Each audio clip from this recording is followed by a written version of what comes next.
याद रखो, अल्लाह ताला तुम्हें जल्द कोई खुशी देने वाला है।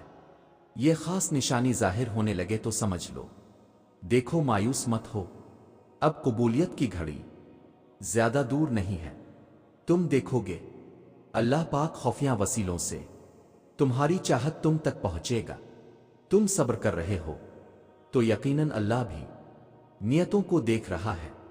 यहां तुम रो रहे हो और वहां अल्लाह तुम्हें देखकर मुस्कुरा रहा है, क्योंकि वो जानता है तुम्हें वही मिलेगा जो तुमने तहज्जुद की दुआ में मांग रखा है। तुम माजी के दुख भूल जाओगे, अल्लाह तुम्हें इतना नवाजेगा। जरा इंतजार करो, तुम्हारी दुआ और तुम्हारा सब्र जाया नहीं जाएगा। तुम्हारा मामला अल्लाह के सुपुर्द है, वो जल्द तुम्हारी कहानी मुकम्मल कर देगा। और अल्लाह तुम्हें लड़खड़ाता हुआ देख तो रहा है, मगर यकीन रखो कभी तुम्हें गिरने नहीं देगा। अल्लाह ताला कुरान करीम में फरमा रहा है कि डरो नहीं और ना गम करो, हम यकीनन तुम्हें बचाने आ रहे हैं। क्यों वसवसे सता रहे हैं तुम्हें? क्यों खुद को इतनी मुश्किल में डालते हो? जब तुम्हारा परवरदिगार तुम्हें कह रहा है तो बेखौफ हो जाओ। जब अल्लाह ताला ने कह दिया है वो तुम्हें बचा लेगा, मुश्किलात से निकाल लेगा, तो किस में इतनी जरत कि इसके रास्ते में खड़ा हो सके? किसी इशारे के इंतजार में होना। मुतमईन हो जाओ कि तुम्हारा रब तुम्हें इशारा ही कर रहा है। इसने तुम्हें इतने करीब कर लिया है कि इससे बात करते तुम्हारी आंखें भीग जाती है। हर वक्त इसे राजी करने की कोशिश में हो, तो जिस रब ने तुम्हें इतने करीब कर लिया, क्या वो तुम्हें अधूरा छोड़ देगा? अनकरीब वो तुम्हें इतना देगा कि तुम राजी हो जाओगे। अल्लाह ताला ने कुरान करीम में फरमाया, वो तुम्हारे साथ है जहां कहीं भी तुम हो। कितना सुकून है ना, कितना खूबसूरत दिलासा है ना। अल्लाह कह रहा है, देखो परेशान मत हो, मैं तुम्हारे साथ हूं, हमेशा हूं, हर हाल में हूं। तुम परेशान हो, तुम तकलीफ में हो, तुम लोगों की बातों से हौसला हार रहे हो, मैं सब देख रहा हूं, मैं सब सुन रहा हूं। देखो, बस परेशान मत होना, मुझ पे यकीन रखना, मैं तुम्हें कभी भी अकेला नहीं छोड़ूंगा। और जब सब्र करने वाले दर्द से अल्लाह को पुकारते हैं तो वो इनके दिलों को ठंडा कर देता है और उन्हें हर घुटन से आजाद कर देता है। तुम्हारा काम बस दुआ करना है, असबाब वो खुद बनाता है और जल्द ही वो तुम्हें यूं खुश कर देगा कि तुम फिर से जी उठोगे। जानते हो, तुम्हारे दिल में जो एक अटकी हुई एक पुकार है ना, और लबों पर यह खामोशी है, यही अदाएं तुम्हारे रब को बहुत पसंद है और यही तुम्हारे लिए सातों आसमान से कुन लेकर आएंगी।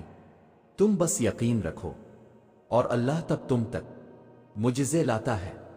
जब तुम सब कुछ खत्म हो जाने के बाद भी दुआ करते हो इस यकीन के साथ कि अल्लाह की दस्तरस से बाहर तो कुछ भी नहीं। अल्लाह पाक ऐसा वक्त बहुत जल्द लाएगा जब तुम अपनी आंखों से अपने लिए मुजिज़े होते देखोगे। एक दिन देखना, तुम खुद मुस्कुराते हुए कहोगे कि अल्लाह ने मेरी दुआ ऐसे कबूल की है कि मैंने कभी सोचा ना था। तुम कहोगे कि अल्लाह ने मौजिज़ा कर दिया है जिसका मैंने कभी तसव्वुर भी नहीं किया था। और देखना कि ये कहते हुए तुम्हारी आंखें नम होंगी और तुम्हारा दिल जो इतना सफर करते करते थक चुका था अब इत्मीनान में होगा और वो तुम्हें दुआ की तौफीक और सब्र का हौसला तभी देता है जब वो तुमसे राजी होता है। और जब वो राजी होता है तो तुम्हारी हर ख्वाहिश पर उनका हुक्म फरमा देता है। और फिर देखना, अल्लाह अपने सारे मुजिज़े तुम्हारे साथ खड़े कर देगा और तुम भूल जाओगे आजमाइश का दुख। तुम्हारे सब्र का सिला तुम्हारी ख्वाहिश की कबूलियत से मिलेगा। क्यों बेयकीन होते हो? अपने किसी इंसान से नहीं, बादशाहों के बादशाह से मांगा है جس کے خزانوں میں کہیں کوئی کمی نہیں۔ یقین رکھو وہ عطا کرے گا، کیونکہ وہی عطا کر سکتا ہے۔ جانتے ہو اللہ یقین والوں کے لیے راستے بناتا ہے، اور جانتے ہو یقین والے کیسے ہوتے ہیں کہ جب ان کی دعائیں بھی ان کے مخالف ہو جائیں وہ تب بھی اللہ سے مانگنا نہیں چھوڑتے۔ ایسا یقین جب ساری دنیا ان کی آنکھوں کے سامنے بکھرتی ہوئی دکھائی دے رہی ہوتی ہے، اور وہ تب بھی آسمان کی جانب دیکھ کر کہتے ہیں ہمیں پتہ ہے تو ہمیں تھام لے گا۔ تو بتاؤ پھر کیا تم اتنا یقین رکھتے ہو اس پر؟ اپنے منصوبوں کو اس کے منصوبوں کے لیے ترک کر دو، اور جانتے ہو تمہارا بے چین ہو جانا بے وجہ نہیں ہے۔ اللہ جلد وہ خوشی نصیب کرے گا جس کے انتظار میں تم نے جائے نماز پر آنسو بہائے۔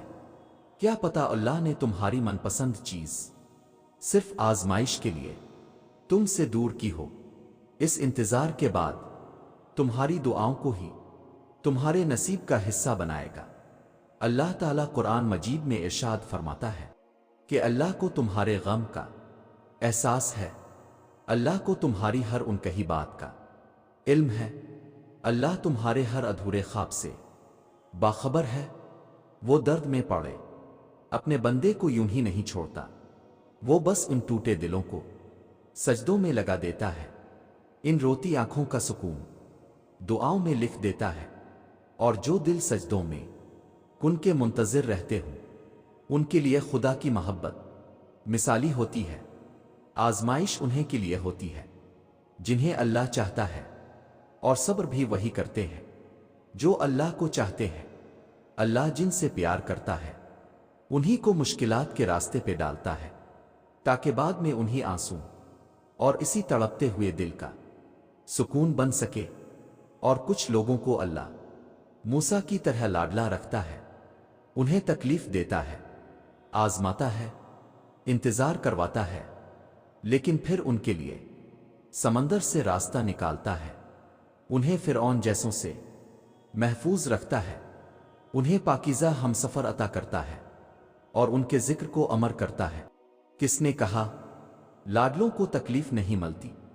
انہیں تو فرعون جیسوں سے لڑنا پڑتا ہے۔ تکلیفیں تو سب کو ملتی ہیں، مگر اس کے حصے میں زیادہ آتی ہے جو محبوب ہوتا ہے۔